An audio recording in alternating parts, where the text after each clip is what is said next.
in the awkward phase, so Yeah. we can just talk about Like, our yeah, morning. like it's disconnecting, but then it doesn't tell you when it actually connects, and then you're like talking, and then you're like, oh, we're I live. guess we're here. Oh my Pretty Yeah. much. goodness. Okay. And there we are. So There we welcome. are. Okay. Yeah, welcome. This is Sacred Business Stories. This is our weekly Substack Live where we have an honest conversation about what it looks like to create a business that's aligned with your deepest truth. And today we're super excited to have Rebecca Weston with us. We'll let her share her story here as in a little bit as we allow time for people to come on. But for now, just kind of like the quick notes. Rebecca helps people turn their Camino de Santiago dreams into reality. And she's been drawing on her experience of, I think, 12, is it? Yeah, 12 Yeah. pilgrimages she's done in the last 12 years, which is incredible, the consistency of that. Um, and I'll let her tell you a little bit more about what the Camino is if you're not familiar with that. It's something I wasn't familiar about until I got to know Rebecca a bit. So it's a really cool experience. But she's a seasoned educator, speaker, and really the best at what she does. And so she shares her experience through her writing. She's been a guest on many podcasts within the Camino communities, and now really also supporting clients kind of one-on-one directly with creating their Camino experiences. So welcome, Rebecca. Thank you for being Hey, here with us. And yeah, I'm really excited for this conversation. thank you guys. Me too. Yes, I like it. Just before we start, Rebecca, well, first, thank you for being here. And I'm very excited for this conversation because, as you know, I love traveling. But the reason why we created Sacred Business Stories, and I just like to add that as a reminder, is for us, Phil and I, but also for our listeners, to feel inspired. Like your idea is like so unique. And I feel that, like, we all have this combination, this unique combination of like life experiences and the things that we like to do and the challenges that we've been through and the things that helped us to grow in life. And when we can combine all of that and transform that into like a business, if that's the desire, it doesn't need to be, but if that's the desire, I feel that well, it's a great way of using our time, as we spend a lot of time working in life. So yeah, this is really and truly to inspire people and to keep inspiring us, so that, in a way, I think it keeps us moving, and doing what we do, putting all our hearts on it. So yeah, I'll pass the word to you and welcome everybody that you're watching. I think it's going to be a very inspiring conversation. Yeah, so Rebecca, yeah, just kind of tell us how we got here, like what it is you do. What is this crazy thing called the Camino? And just just from a little bit about yourself and how you got into what you're doing now, and would love to hear from you. Absolutely. Yeah, so for those who don't know, the Camino de Santiago is actually a network of historically pilgrimage trails across Europe, leading to Santiago de Compostela, which is a town a city actually in northwestern Spain. Some people have said that the roots of the Camino have been around since Roman times. Other people say they kind of sprouted up as this whole pilgrimage idea started. The Camino has its roots in religion, and in all honesty, it was Santiago de Compostela is supposedly where the remains of Saint James, one of the apostles, were discovered, and then a big cathedral came, and there's lots of debate about if that's what's actually there or not. But long story short is for over 1200 years, people have been walking to Santiago de Compostela. There are people that just walk for a week. There are people that walk for 5 weeks. There are people that walk out their door in Germany and walk to Santiago.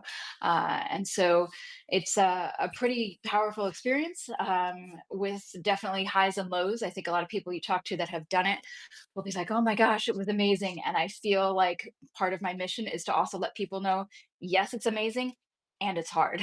It's there's going to be challenges. I mean, it's not necessarily even physically, but all kinds of stuff that happen when you're out, day to day with yourself, walking this trail, meeting people from around the world. So, in a nutshell, that's what it is. And as far as my experiences with it, I first heard about it almost 25 years ago now, back in the year 2000, 2000 or 2001. Shirley MacLaine, who's an American actress, walked the Camino de Santiago and wrote a book about it. At the time, I was watching some morning news program and I saw her. I didn't know why she was famous. She's a little bit before my time, but this walk that she did sounded really interesting. And so I kind of filed it away that I want to do that someday. And 12 years later, I took a year self imposed sabbatical and decided that as part of that, there were a few things I wanted to do during that time. And one of those was to walk the Camino. And so I did my first Camino back in 2012. And within days, I knew I wanted to come back. There's just, and I think this is one of the things I wrote in one of my recent Substacks is so many people would say it's so hard to describe this experience to people who haven't done it. Yet we try. And so yeah, after I came back from my first one, I, would have loved to turn right around and do another one, but I was in my mid 30s. But I met a group where I moved to in Asheville, North Carolina, who bunch of people that have done the Camino and numerous times and got together every single week to talk about it, to help other people who wanted to go on it. If they heard about them, they'd say, "Oh, go see this group of people, they'll help you." And so we did that. And when I first got to that group, they said, "Oh, when are you going back?" And I was like, and most of those guys and some women were retired. And I said, "Well, I'd love to, but I actually have to work. I can't always take off and walk across Spain." So if you had told me then that 12 years later, here I'd be having done a Camino 12 times, um, that it's just incredible to me. So yeah, getting from point A to point B, lots of different turns along the way, but in essence, that's kind of the journey I've been on. So Yeah, like what fascinates me about your journey and the little that I know is that you said that, like, oh, I walked the Camino 12 times and every time is unique. And I relate yes. that, like, like all the transformations, if you could speak more to that, and then how you integrate that back to your life and how that thing changes you, like from the inside out, that translates into your life experience. And what I think it's like a beautiful way to see that is, what if we could live life this way, right? Because we see the same Mm-hmm. thing over and over. Like we see, like I'm in the same house and then I have the same routine. And there is something there for us to experience life different that I feel that travels bring in form of like wisdom. But then after like a couple of days, it kind of like forget. So how was this like? And if you could just speak more to, yeah, 12 times, maybe different routes a little bit, but Yes. in essence, like it's the same experience, and how it is like so unique, and all the transformations that keeps like happening in your life. Yeah, and that is a good thing to point out. Like when I say 12 caminos, what's that by definition? Um, so many people think you walk the Camino de Santiago, but you can start anywhere. As I mentioned, some people walk out their doors in wherever, Belgium. Um, and there are different routes coming up from southern Spain, coming from Portugal, coming across from France. And so when someone says they've done a Camino, it doesn't necessarily even mean that they got to Santiago de Compostela, because for some people who can only take, like a lot of Europeans who are still in their working lives, will do a week of the Camino every year, and then they'll come back the next year to where they Mm. left off, and they'll do another week and then another week until they get to Santiago, maybe 6 years after they started, but week by week. So yes, so when I say 12 Caminos, I have walked into Santiago de Compostela about 6 times.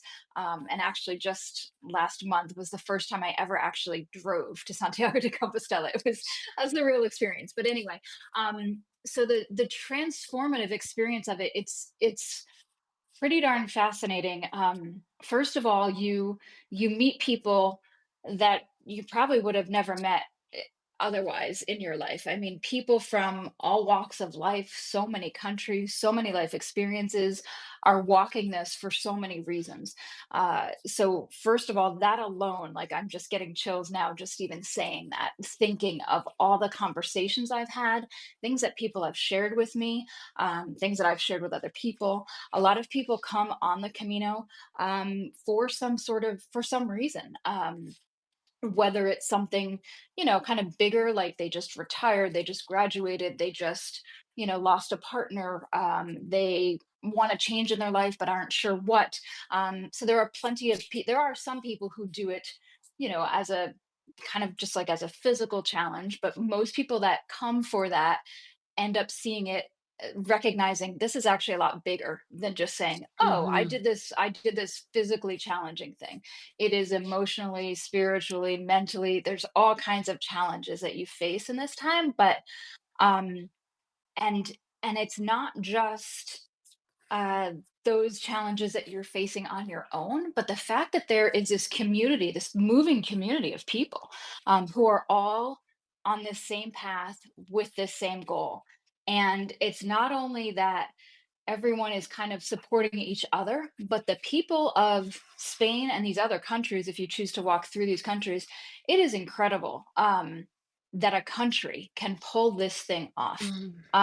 There are individual groups in each region in Spain that are responsible for kind of helping to maintain, the marking the yellow arrows. Some of the which are the trail markers, some regions have specific trail markers that are, big and placed.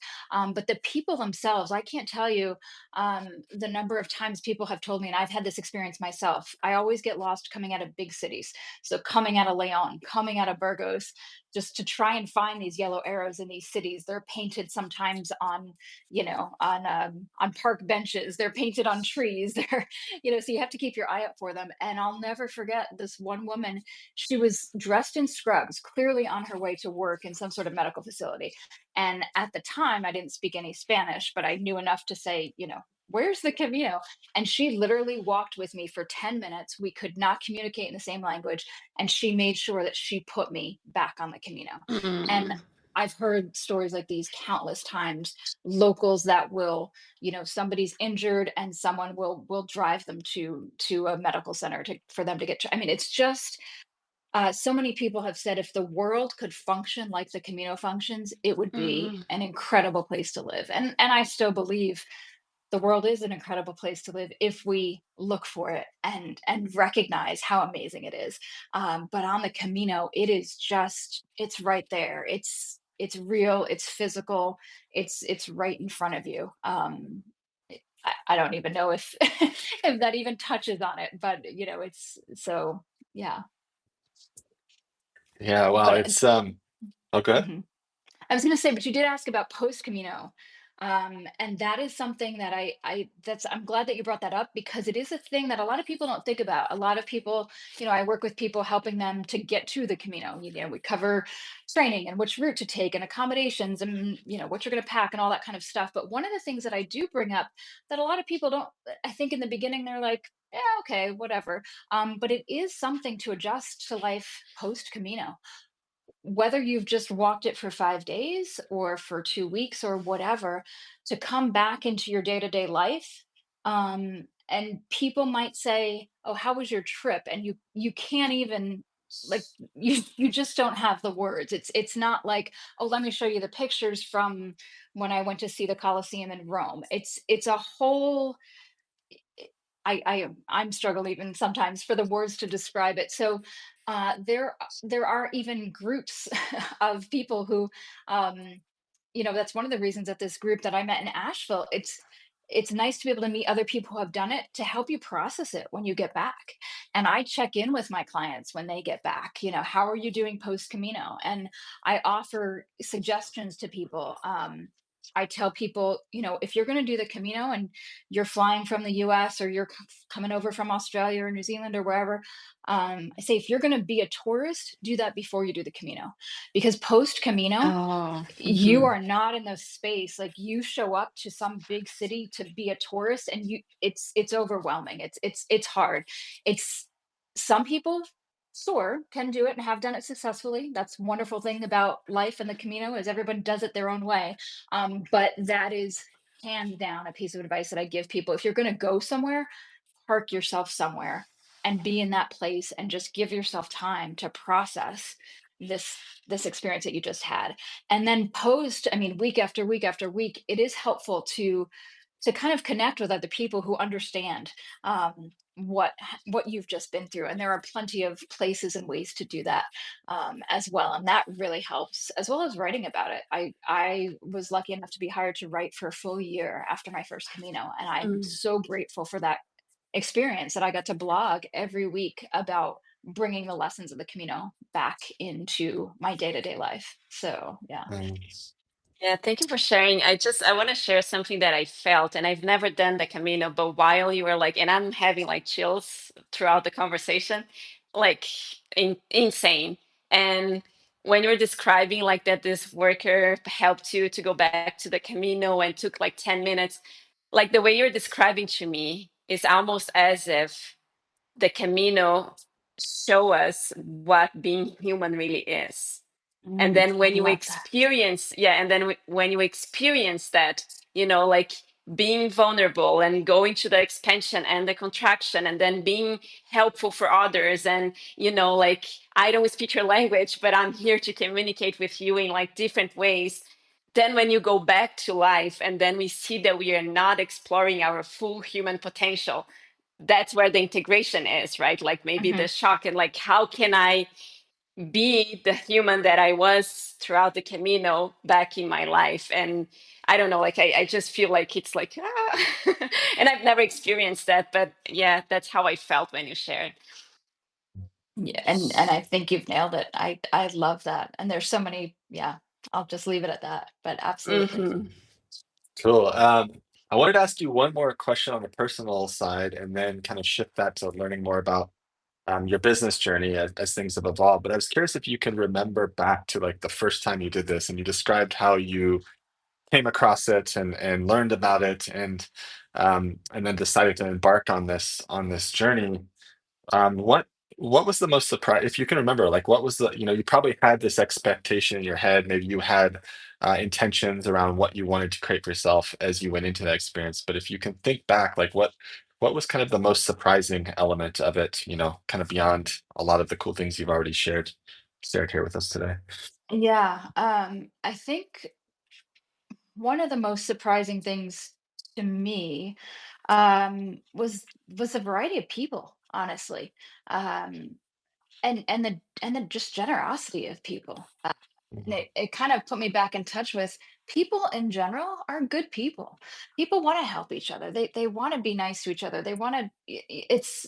I feel like today, especially, we have this world where there seems to be so much, one against the other and stuff like that. And it's nice to step back and really be physically present somewhere with people who are definitely different from you, first of all, just because of all the countries that we represent, but in so many ways. And um it's just, most of us don't have an experience with that many people from that many different countries for that long of a period of time. I was on my first Camino for 37 days. And so these connections, I was, I mean, I traveled before, so I knew about, I'd connected with people in other cultures, but the way that you can sit at a table with people from 10 different countries and all talk about something, representative of, and how do you guys do that in your country? And how, and what about here? Or how we feel about things, and identifying the similarities and the difference. I mean, it was just, um, as I said, I've traveled internationally before, but this took it to a whole other level. And yeah, I think that was probably the biggest surprise for me. I knew it would be, people from all over the world, but I don't think I realized the depth to which I would get to be with these people. Yeah, and this is really connected to what Carolina said about the humanity aspect. I feel that in a way, there's almost like nothing more important we could be doing at this, I feel, at this particular time in history. Like, and this is kind of what I was sharing earlier this week when I was talking about my recent retreat experience, which is obviously different, but it was a transformational experience in a different way. And I think that, yeah, in this time where the media and just like this kind of disconnect we feel and the identities that are imposed upon us in so many different ways, it is extremely powerful when you can come together with people of all these differences, and you're kind of united by this common bond or cause or shared intentions. And then you truly see that we're all in the end the same. And so, Yeah, I love that. I just think that, yeah, I feel like creating experiences like this in our lives is some of the most important work we can be doing. So yeah, I love that. And then I wanted to shift kind of towards the business side of things. Like, when was the moment? So you've made, it's clear how this is kind of your passion, your energy around this is infectious. Like I kind of like Caroline was saying, I was kind of getting goosebumps listening to you talk too, because your presence and how much I can tell you care for this topic. And then, going on this journey of 12 years, like when was the moment when it kind of started, you started to kind of click that you're like, yeah, like this could be my life's work, or this is something that I wanted to not only experience for myself, but start to guide and help other people open up to. Can you share a little bit more about what that journey has been for you? Yeah, I had the honor, honestly, of my third Camino. I had a friend who was in her 70s and good friend of mine, and I said, if you ever want to do the Camino, you would love this, and I would go with you. And for I think it was 5 years, or no, maybe it was a few years. She was like, no, no, no, I think I'm past that. I don't think. And finally, every once in a while, she sent me an article about the Camino, and I would always write back to her and say, offer still stands. And finally, she wrote to me and she said, you know what? I'm going to do this. And so that was my first experience of putting together a Camino with someone else in mind. And for that one, the two of us went together. I was with her. I did all the prep. I mean, I took her through how to train for it, what she needed to bring, all the stuff that I do now with clients. Mhm. I did for her on that first trip, and then accommodations and all kinds of things. Um, and so we had that experience together, and it was just really powerful. I did the same exact walk with her that I did 3 years earlier. But like you said, it was a completely different experience. And it was so powerful to be there with someone else and she still to this day says it was one of the most amazing things she's done. She's so grateful. Um, but to be there with her and see her having this experience and be part of it was just, I wanted more of that. And as well, when I did my first Camino, no one had ever even heard of this thing. No one I knew had ever heard of it. And people would connect me. I would, every once in a while, I'd run into some, like, pretty much like a stranger. I just strike up conversations with people, and somebody eventually would be like, "Oh, I've heard of that. My cousin's best friend's sister did that. Do you want me to put you in touch?" And I would be like, "Yeah, sure." And these random people, not random, I mean, people who had done the Camino would call me and they would talk to me for 30 minutes, an hour, hour and a half, answering all my questions. And I decided when I, did my first one, I want to pay this forward.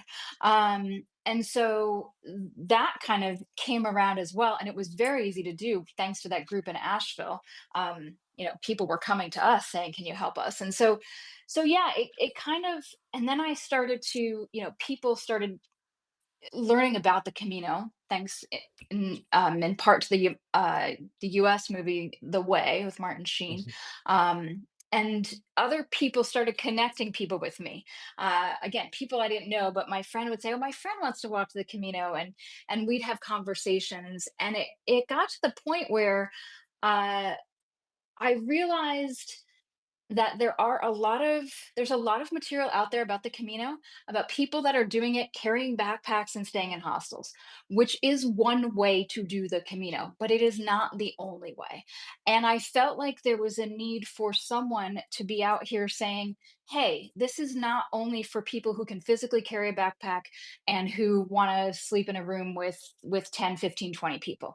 It's actually one of the things I love about the Camino is that it's open to so many people in so many ways. People who are blind have walked it. People in wheelchairs. On my first Camino, I met a guy on forearm crutches who did the whole Camino on crutches.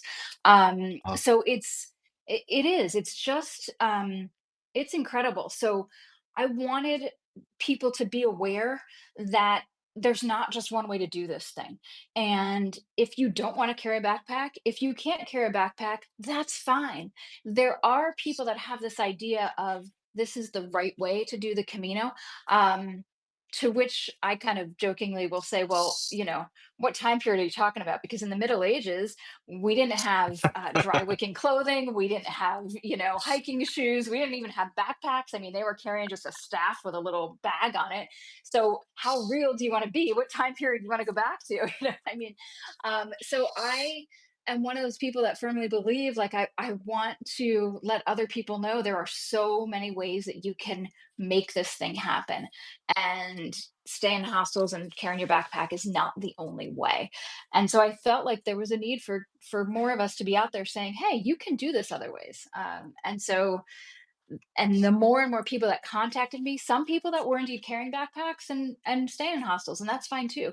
But I just felt like there were so many people that were saying to me, oh no, I can't do that, I could never sleep in a hostel, or I'm too old for that now, like I need my private bathroom.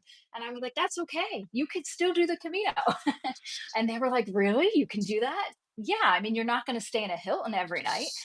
You're in some tiny little towns along this thing, and you will have a private room with a private bathroom, but it might be pretty basic.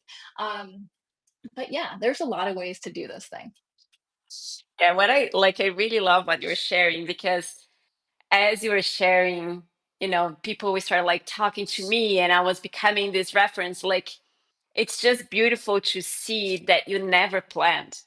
Like it was never like you, like, oh, Hmm. now I'm gonna go and do it, and I'm not like this is like that's how beautiful and perfect the universe is to like, just giving you enough hints of like, yay, follow this how you say it, like the breadcrumbs, right? Like that Hmm. this is just here, and then you connect to this person, then you share for an hour, and then they start asking you questions, and it's so organic. And like for our listeners, like I just want people to feel that like life is giving you signs all the time, right? Like Absolutely. you did that for yourself, and then you had your experience, and then it was beautiful when you felt that you were like at service, when you followed someone, when you like were like going with your friend, and now and then how that felt in your body, and you're like, oh, I want to experience service more. That's what it is, right? Like I want to serve more. And Yeah. then you're just like, life was like, so you get this, get this, get this, and it's like this is how I like, in a way, like your business was starting like 12 years ago, when you Hmm. first did that, when that thing expanded your heart, and you're like, oh, I want to do this, and I want to help people to do that. And it's just amazing that you can create something like this from being present and listening to and seeing the signs that life is showing you. Like, and it's not an overnight thing, and it's not like let me Google and create a plan. It's like the process of becoming. So it's a very, very powerful, like everything that you just shared. Thank you. You're welcome. Cool. So now I'd love to kind of touch on, one of the things that we talk a lot about in our community. I know you're part of our community, but for our audience is that it's really normal to kind of have resistance or fear kind of coming up as you're kind of leaning into your meaningful work or creating something new. And I know you've had a lot of past experience, like as an entrepreneur, as a business owner, starting to create this business, supporting people with Camino is not your first thing. But I'm curious, like as you've moved more into this work, what is one area where you experience fear and resistance coming up for yourself? And yeah, maybe in a way that it could be useful for anyone listening that experiences something similar. Like, what are some ways you work with that to kind of keep moving forward? Because it's so clear you're on your mission, on your passion, and yeah, I think it's so important for people to have the practical tools to keep themselves moving forward. So I'd love to hear from you on that. Anything you could share? Yeah, I think the first thing that and it seems so simple, but just showing up consistently over and over and over. I post every Sunday on Substack, and I've never this is the first time I've ever actually, well, no, 12 years ago when I was hired to blog about the Camino, I did write every week. But since then, I this is the first time I've been showing up every single week with information about the Camino. And just by committing to that, so much has opened up for me. So I think that's the first thing. Like, even there are some weeks where I'm like, oh, I'm struggling with what to write, or I want to get the right whatever. Um, and but just keep going is just the first thing. Keep showing up, keep going. The second, another fear that I had, one of the fears that that I've had for sure was, um people, if things if things went wrong on the Camino, that it would be my fault and people would blame me. And here's the thing, things are going to go wrong. Like, I can almost guarantee anyone who is wanting to do the Camino, something is going to go wrong. Not something terrible necessarily, but it's, we can't control this experience completely. And so it's something now that I tell my clients and I teach in my classes, like, you can do all the prep you want, and I think it's kind of like this with our businesses too. You can think this is exactly what I'm going to do and these are the steps that I'm going to take, but life throws things at you and you have to be able to kind of roll with that. And so I will tell people, if you are not someone that can handle like things that life might throw at you, if you are a traveler who needs to know on this day at this time I'm doing this, the Camino is not for you. um, you need to be open to, and I need to be open to all of that. And so I fully recognize, like, okay, wait a minute, I can't control this. There's nothing in life that we can 100% completely control.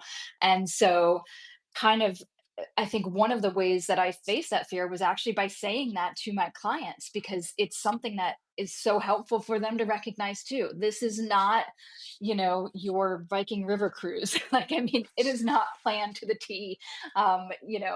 So yeah, you can plan it to a point, but, and not to say you're not going to have some amazing experiences and unusual things happen on a Viking River cruise, but it's a very different traveling experience, and you have to be open to the fact that things might not go your way, but that is also part of the Camino, and it's part of what it's there to teach you. So it's pretty cool. And when you said that, like, if you're someone that needs to know, like, from A to Z, everything, all the details, and you need to control everything, and like the Camino is not for you, the first thing that came to my mind, like, the Camino is for you. Like, you should go there like tomorrow because I it's will. just like Yeah. life, right? I will tell you, this is actually funny because my first Camino, the first person that I became a really good Camino friend with, and now a friend still to this day, was a guy who was like 20 years older than me, had already, maybe 30, he'd already been retired for a while. Um, he said to me on our first night, we were actually staying in a hostel, and he said to me, he said, "Yeah, this is a really different experience for me. Like, I've traveled a lot, but this is really different." And I was like, "Well, yeah, of course, but like, in what way are you speaking about?" And he said, "Well, let me put it this way." Remember, this was 12 years ago, before booking.com, before all this. He said, "When I travel, I know exactly what the place I'm staying is going to look like. I know where it is. I know what services it has." Because he was this, very high level corporate guy, completely out of his element, Yeah. Mhm. but loved the Camino, went back and did it multiple times. I mean, so yeah, to that point, I thank you for bringing that up. Like, yeah, maybe you do need the Camino in your life. If you've never, because a lot of people that do the Camino, I also volunteer on the Camino. And so I volunteer in a pilgrim office in one of the towns where a lot of people start. And so I get to be with people on their first day of their first Camino. And it's amazing. And one of the things that I love is when people sit down in front of me and they say to me, "I have never done anything like this."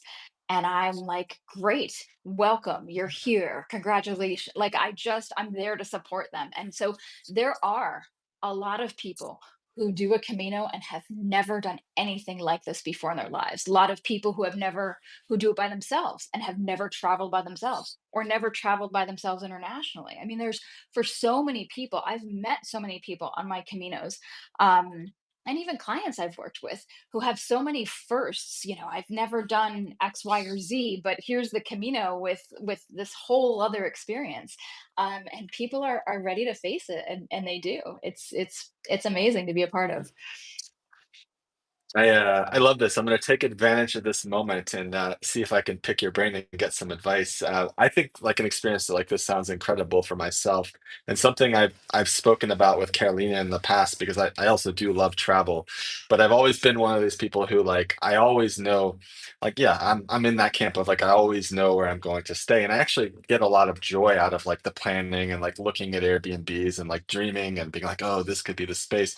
But something I had shared with her in the past, I was like. I would love to experience the version of myself that just shows up in like a random country or something without knowing where I'm going to stay. And I'm like just kind of walking or driving, and I'm like, oh, that place looks cool or that looks inspiring. Let's just see if there is like any availability. So I know you talk about how you help your clients with accommodations, but is there an element of that, like where people just show up and they kind of just like wing it and like, or is that like a dangerous thing in the context of this kind of experience?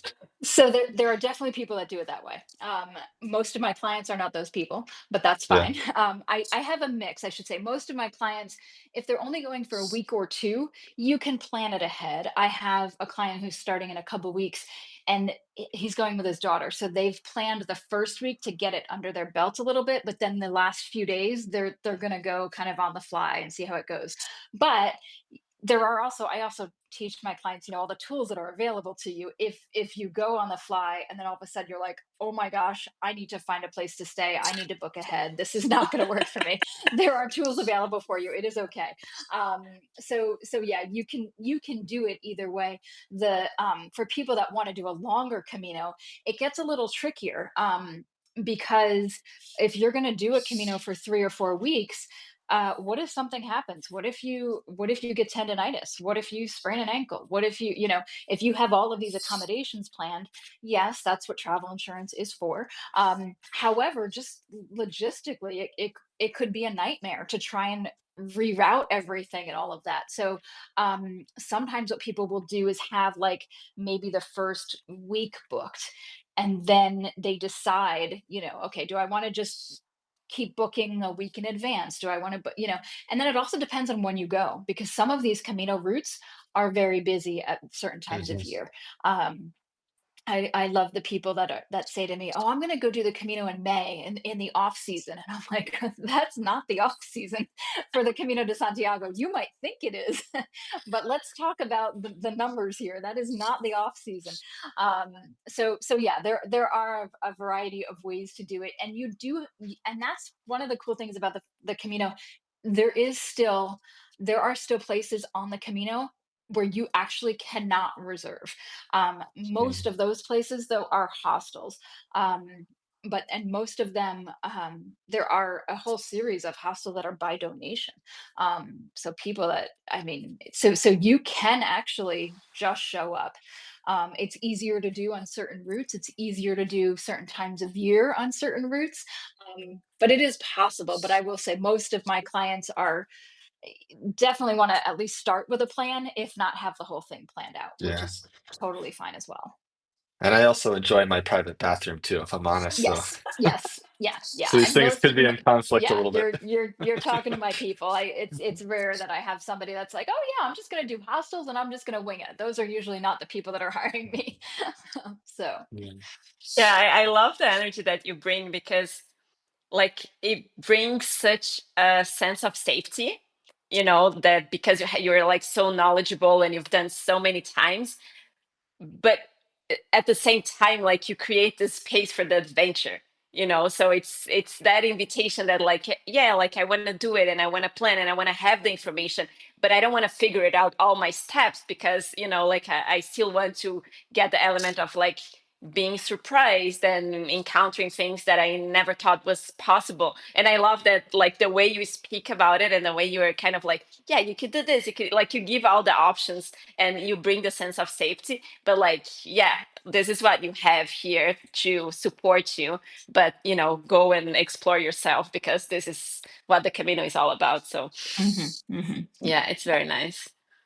And by the way, I'm the one that like I don't plan. I show up, then there's no hotels, and then I ended up paying like 200 euros for like one single bed, and then I'm like, where do I eat? And everything is closed because in Spain it's like the, Oh the yeah, lunch yeah. time is different. Like, and I've had like so many, but I'm learning to appreciate more planning as well. And like, yeah, Hmm. I Hmm. can Yeah, thrive in my adventure here, but it's nice to have like a safe bed to sleep and spend the night. absolutely, absolutely. And there are people, and I also work with people who end up hiring a separate company to plan, because there are other companies that like, but they're tour companies. They don't. Some of them, most of them do other things besides the Camino. And I talk with my clients about the pros and cons of using those companies, which is totally fine if you want to do that. But there are some things that are important to know if you book, a 2-week trip with those companies. Because I've had people that are like, I called them right when I had a problem, and I'm like, well, if they don't have a 24/7 support line, you can't call them 24/7. Whereas I have clients that have requested from me, do you offer a service where you can be like available to me on WhatsApp while I'm on the Camino, so I can call you if I have questions, if I can't find whatever, if I need whatever. And so that's something that a recent client said to me, I would definitely pay to have you on my WhatsApp to help with this stuff, because just depending on if you speak the language and all that. So yeah, and I work with people that, yeah, if you want to book with one of those places, awesome. And then we still go into all the other little intricate things that you might need to know in order to get you there. So Cool. So at this point, the other question we love to ask people about on this show is kind of another thing that people oftentimes struggle with as they're trying to kind of share their voice and share more about what they do and their meaningful work is like how to create meaningful, authentic connection. But I think for you, I want to ask this. I want to throw a little bit of a wrench here and ask this like in a slightly different way, which is, everything that you've shared with us here today about the Camino and your experience with it. It has such, it's embedded in it in its fabric is this idea of community and service and connection and how much that's brought to your life. And so I'm curious for anyone who struggles with meaningful, authentic connection, sharing their message, whatever it may be, with what they're creating in the world. What lessons have the Camino taught you about that, and that maybe could be applied to everyday life? Because I feel like this is the other theme of like, how are you taking the Camino back into everyday life? So I thought that could be an interesting way of asking that of you. yeah, okay. So of taking people through my walks on the Camino, or through my experiences on the Camino.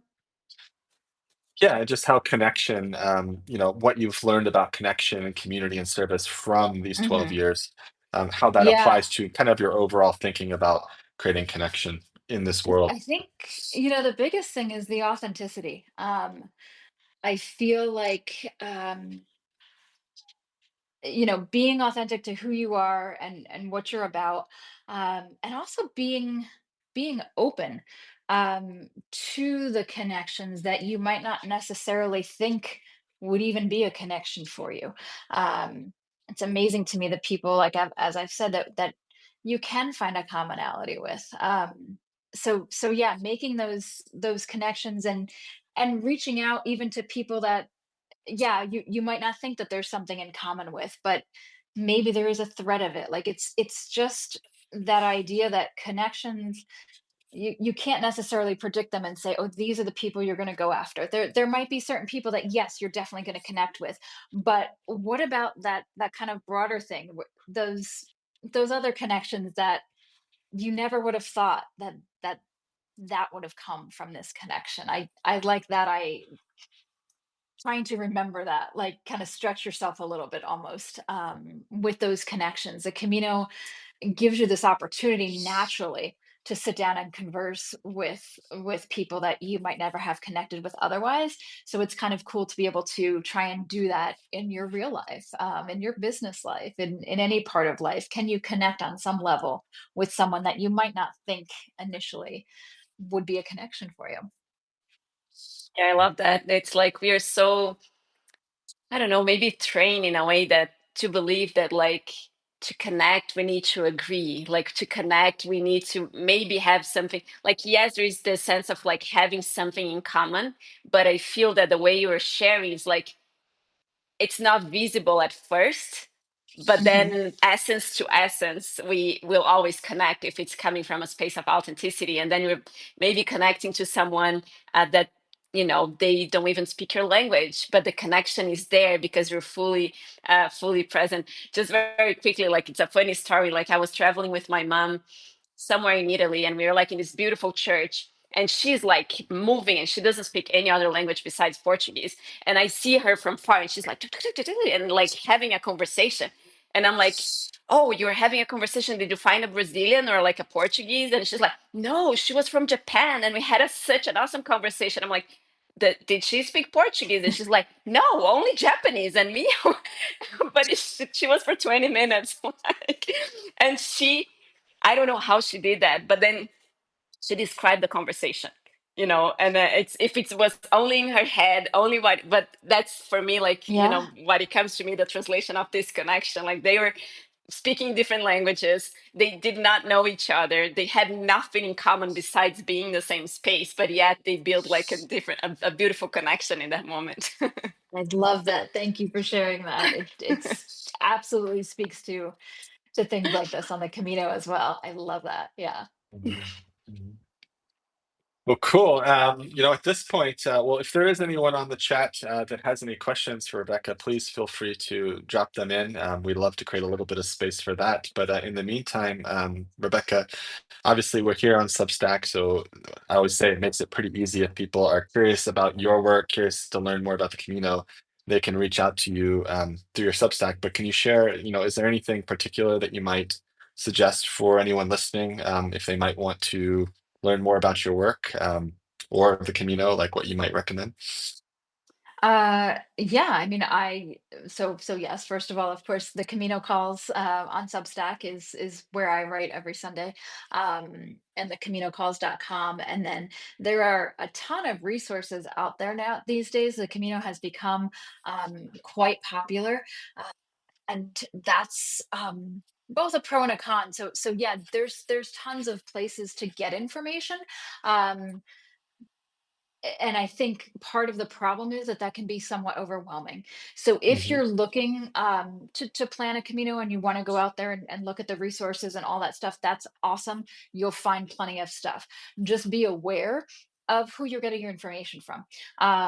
So if it's a 25-year-old who walked a Camino carrying their backpack, it's definitely a different experience from people I work with that are s- one of my clients just arrived in Santiago last week. He's in his late 60s. I've got another one, early 70s, walking in a couple weeks. So, and there are some resources now, more and more of folks in this generation that are sharing their experiences on the Camino as well. And not to say you can't learn from all of these resources, but just to be aware.